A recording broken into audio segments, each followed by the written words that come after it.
What is up, tubers? I wanted to give my review of not Sin, but Sinister Sons. These are just the first two issues. Right off the bat, I loved it. I really love Peter Tomasi's work. Uh, it is just phenomenal. It gives me like Super Sons vibes, which I love that. The funny thing though is Lorzod gives me more of a Damien personality, and then Sin Son gives me more of a John personality, which is so funny because Lorzod, you think he would be more of a John type personality, but no, it's like they flip it, and I love that.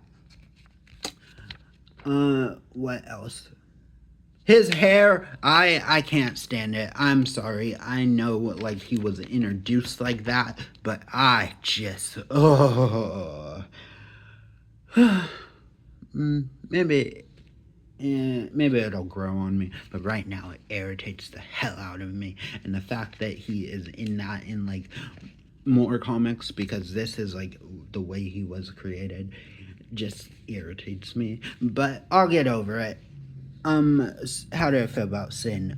Oh my gosh, he is amazing, and I hope he sticks around. Because DC and their track record with children characters. Just look at what happened to our boy John. But anyway, it starts out, we get to know Sin, and he is trapped on Xenol, and he is looking for Sinestro because he believes that is his father. Now, I have not read the new Green Lantern, so I don't know if it actually is like his biological father or what, or if he's just the same like race as him.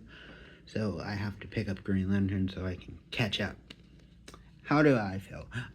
The art, I do enjoy it. It does mislead it does feel misleading because the cover reminds me of like a Dan Jurgens type thing, and then you read the book and the art doesn't match the cover. Which, I mean, I got over that like really quickly because it happens. Like, the art in the book isn't going to match the cover 100% of the time. Yeah.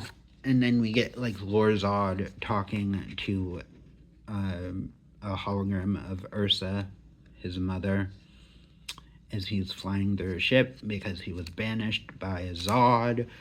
Which I can see Zod doing that. Like, he's just that much of a dickhead that he would banish his own son.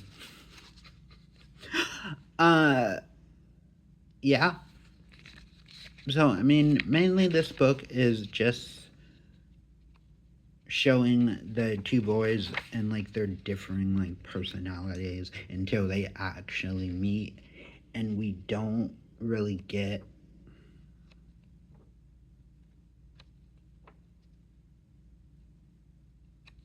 a meeting between them but until like the end of the book.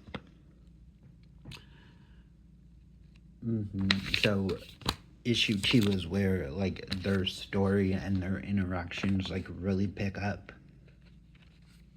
and then you see them like fight. The one thing that I do like is they do give Sin Son fighting capabilities to where he is not basically just like thrown around in a punching bag for Lorzod. Like, he actually can hold his own, and I do appreciate that.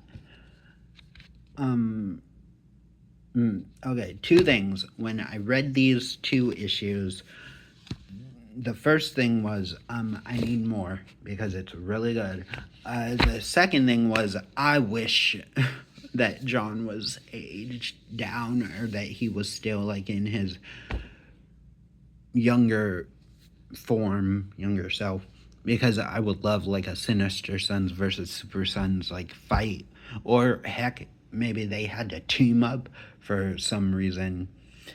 I think that would be really cool. Hero and like villain team ups are always fun to me. Yeah, but I definitely highly recommend these books. I'm very late to the party because they've been out for a while, but if you're a fan of the Super Sons, then I highly recommend these books because they're just really good. And they're, if you're hungry for that Super Sons dynamic, but you can't really stomach the fact that they aged John up, for what reason? No idea. Even though I do know. I highly recommend you pick up Sinister Sons. It will give you that Super Sons feel with a little bit of extra punch. Because they're bad, quote unquote. Yeah.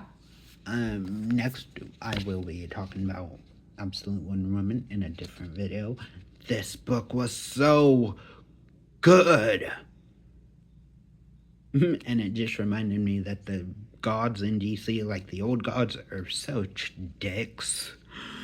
But yeah, stay tuned for that if you want to see more. Thanks for watching. I need to get better at reviewing.